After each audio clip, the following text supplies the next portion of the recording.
What's up everybody, Extramillion here once again with Totally Sick Final Fantasy VII Edition, and as you can see at the beginning of this episode, we've made our way back to Midgar after defeating Diamond Weapon, and we're going to fight this set of enemies 11 times to help Cait Sith learn his second level limit break, which is slots.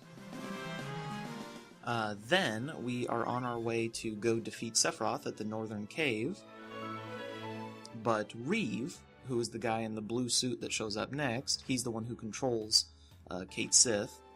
He tells us that Hojo, the scientist who helped create Sephiroth, is going to use the Sister Ray's control panel to destroy Midgar in a huge explosion of Mako energy, which will make Sephiroth more powerful.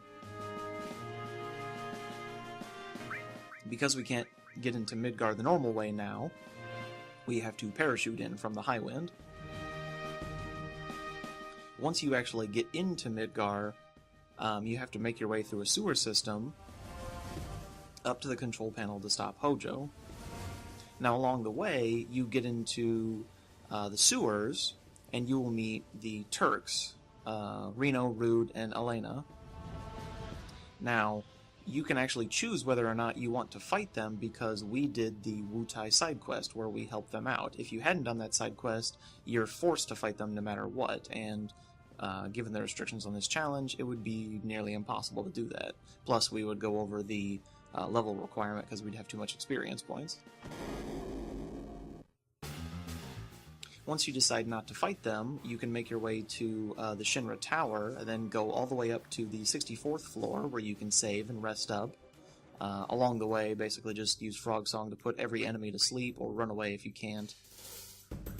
And then go up to the 65th floor, take a right here, and then a left at the other intersection. Once you're up on the 65th floor, you'll use Manipulate to manipulate some sword dance enemies that look like weird bone fish. And you'll have them put the status effect Fury on all your characters. It makes your attacks miss occasionally, but it will make your limit breaks build faster. Once you've done that, make your way all the way back down. Save, obviously. And then you'll make your way here, where you will fight the first boss of the area, which is Proud Claude. He's controlled by Scarlet and Heydigger. I guess he was originally built to fight the weapons, like Emerald Weapon and Ruby Weapon.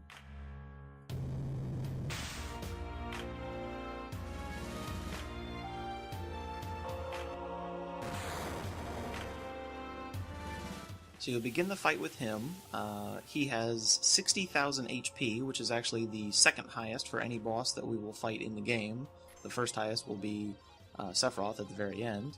As you can see, I started off with all my limit breaks. I built those up before the fight started. You'll want to use Cait Sith's limit break first, and use slots to get...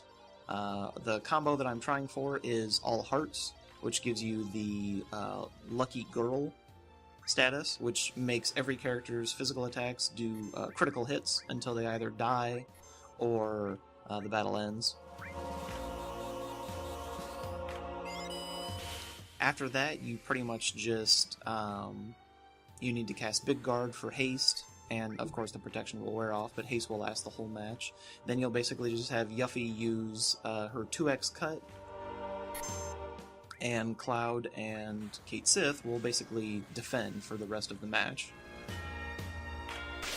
occasionally using their limit breaks as well. Since Cait Sith has already used Lucky Girl, another limit break you want to try for with slots would be All Crowns, which gives you Toy Soldiers, which would do quite a bit of damage, or you can try for All Stars, which does Mog Dance, which basically acts as a Mega Elixir, which will replenish all of your health and all of your MP.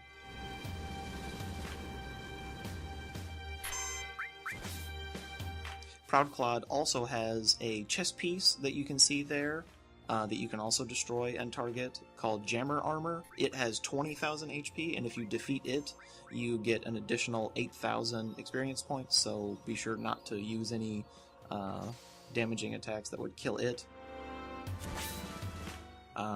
It can use that attack that you just saw called Materia Jammer, which basically casts Reflect on your whole party, which means that if you were playing the game normally, you can't use any curative magic or attack magic, because it will be reflected.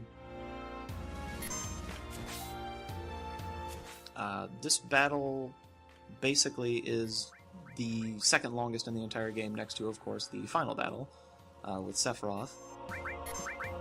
Essentially, all you're doing is attacking with Yuffie and defending, and I mean, he just has very high defense, so that's basically all you can do. But there is another way to get past him, because you see, we don't have to actually fight him or really any of the bosses in Midgar except for Hojo.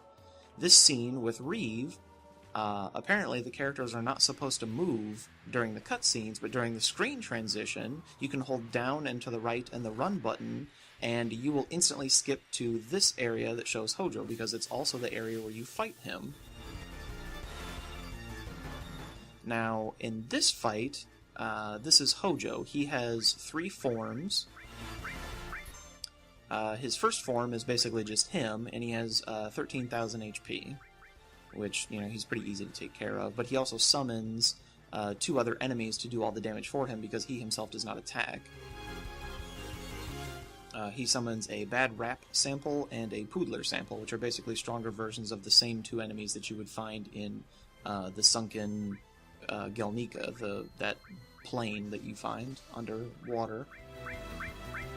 Basically, you'll want to cast Big Guard on yourself while using Frog Song to put those 2 enemies to sleep. And this battle, you'll want to start with Cloud and Kate Sith. As you can see, I got them damaged all of the way, and I got everyone's limit breaks. The reason that they're damaged is so that they can use that limit, or not the limit break, but the enemy skill that shows up as 4 question marks. Sometimes it's called Life Force in some of the other games that it shows up in. The reason that you're using that is because that spell does non-elemental magic damage equal to your maximum HP minus your current HP. So if your character has 1,000 as their max HP and you only have 400 HP left, then it does 1,000 minus 400, which is 600. And of course that damage ignores defense, so it just does that number all the time. Now obviously the lower your HP, the more damage it will do, but you will also be able to be killed in fewer hits, so you don't want to sort of tempt fate by leaving your health too low for too long. Both samples should stay asleep the entire time that you're fighting this battle. When Hojo gets down lower, you can use Sense to see how much health he has. When his health gets a little lower, you'll want to use Magic Hammer to replenish all of your HP, and then recast Big Guard, and then heal yourself with White Wind in preparation for the next phase of the battle.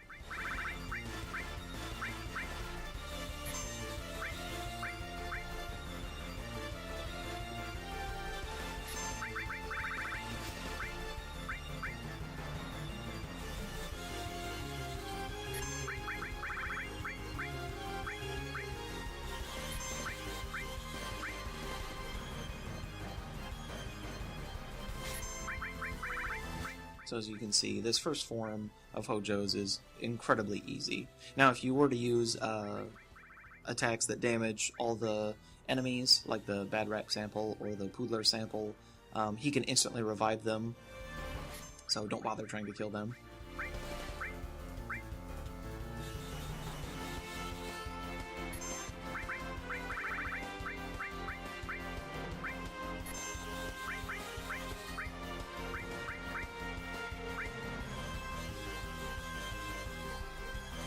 So now we'll use White Wind to heal ourselves in preparation for the next phase.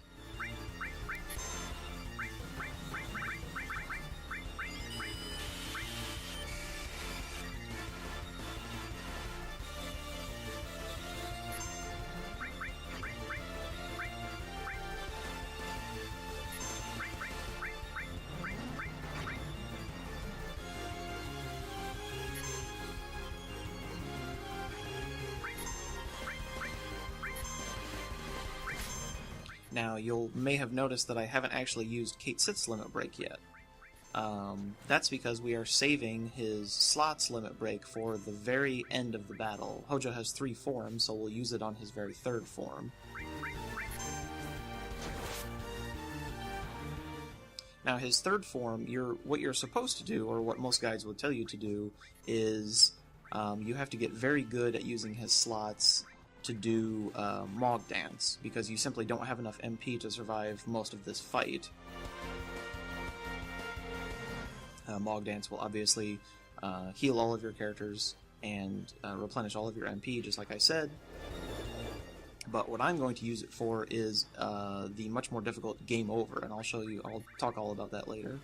So this is Heretic Hojo. This is the 2nd form. Right away, you'll immediately want to destroy his right arm by casting Laser, 2 Aqua Lungs, and then Trine in that order. Heretic Hojo has 26,000 HP, his left arm has 24,000 HP, and his right arm only has 5,000, which is why we're killing it. Coincidentally, when you destroy his right arm, he won't be able to use a very powerful stab attack called Pile Banger, which, as you can see, is the attack that he damaged Cloud with. And also, while his left arm is present, he will only be able to use a sleep spell, which, that's no problem to deal with. Ideally, you would want him to use Pile Banger on Kate Sith, because otherwise Kate Sith cannot attack. So I'll use Yuffie to damage Kate Sith a little bit so that he can use his MP to do the Life Force, the 4 question mark spell. Life Force is also very economical. As you can see, it only does... it only uses 3 MP, so you can use it quite a bit. Now, if you have to use Magic Hammer to take MP away from him, use Magic Hammer on the left arm first, because the longer the body can cast Sleeple, the less likely it is to want to revive the right arm. You may also notice that the HUD looks different, and that is because due to the glitch of skipping the raid to Midgar, a lot of graphical effects get messed up. You may have noticed in that cutscene, and then in the cutscene after this one, that shows Hojo dying, Cloud is invisible, and the HUD is a little distorted, and if I didn't have a mod to replace all of the music, there would be no music at all until you defeat him in the victory fanfare plays.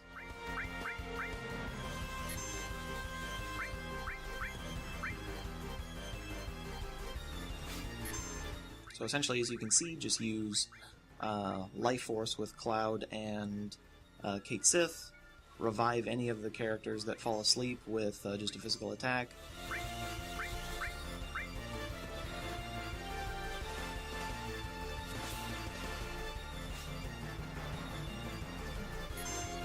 And then just keep having Yuffie use 2x cut.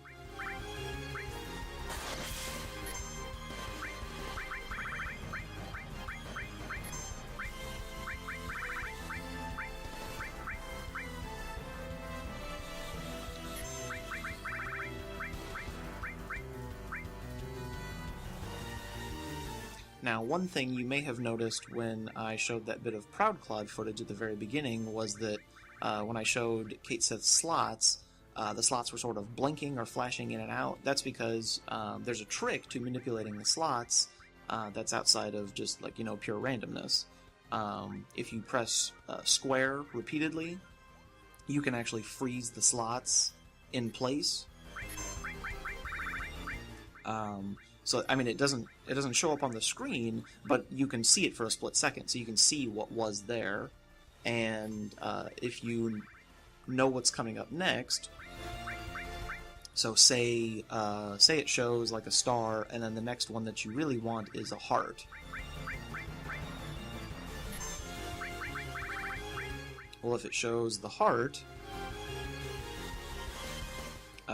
after the star, then you can pause it on the star with square, and you know the heart's coming up next.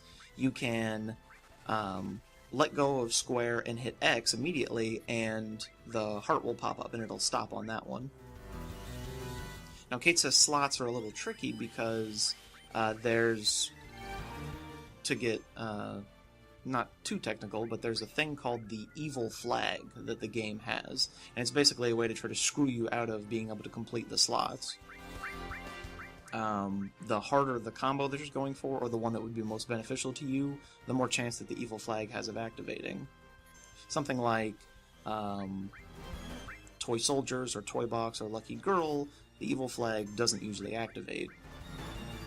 Because if it's not activated, the second and third parts of the reels will actually help you out by moving up to 4 spaces to complete your combo. If the evil flag is activated, then it will either stop exactly when you press it, or it will actually move to the very next one to prevent you from getting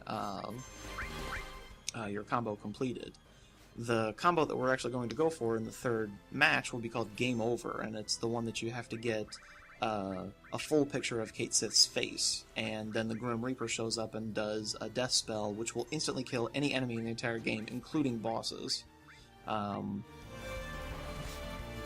The evil flag is definitely activated as soon as you get one part of his face, and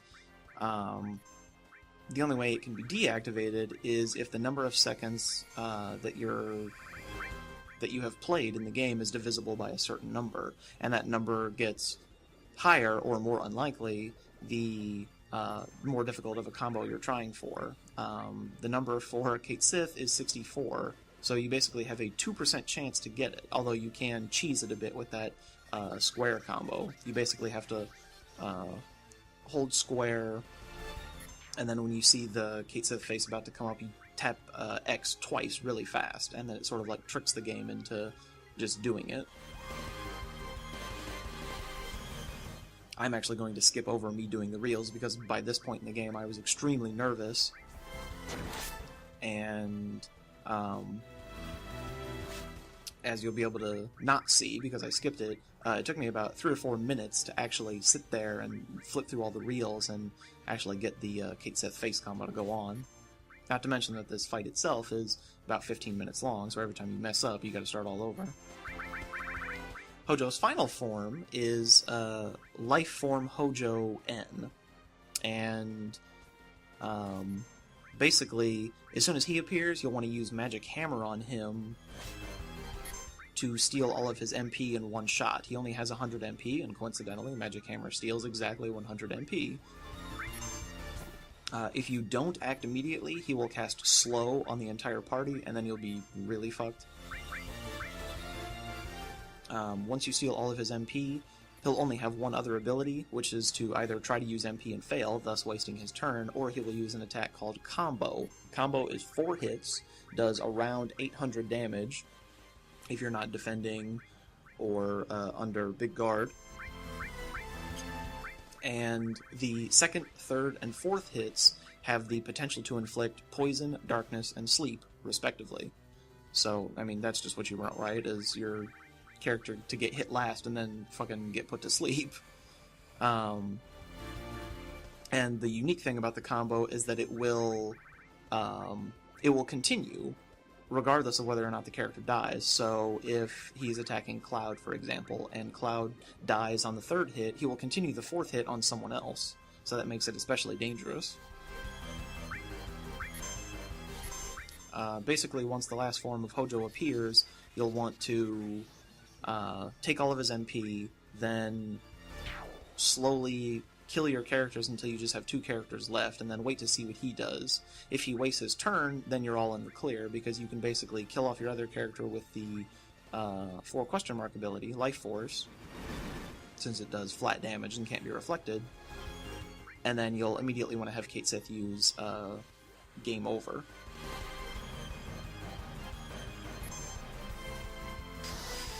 Now, there's an interesting bit of trivia about Hojo's name at the very end, because you can notice if you select to attack him, it's called Life Force Hojo, or Life Form Hojo NA.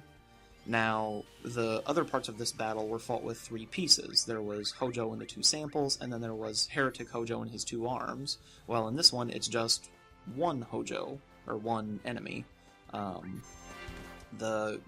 The engine can't actually handle that kind of a change, so there are actually two invisible Hojos called Lifeform Hojo NB and NC. They just don't show up.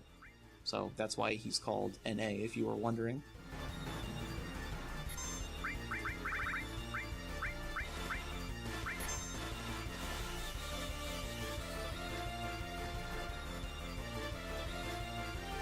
So wake up anyone who's asleep from the combo, and then start slowly killing off your characters, and then, you know, as soon as the other character's dead, instantly use Kate Sith's game over, and you'll win, and then you'll be done with Disc 2, and you can finally move on to Disc 3, where we will learn a enemy skill that will allow us to finally revive our characters at will. But other than that, thanks for watching, and I will see you guys next time.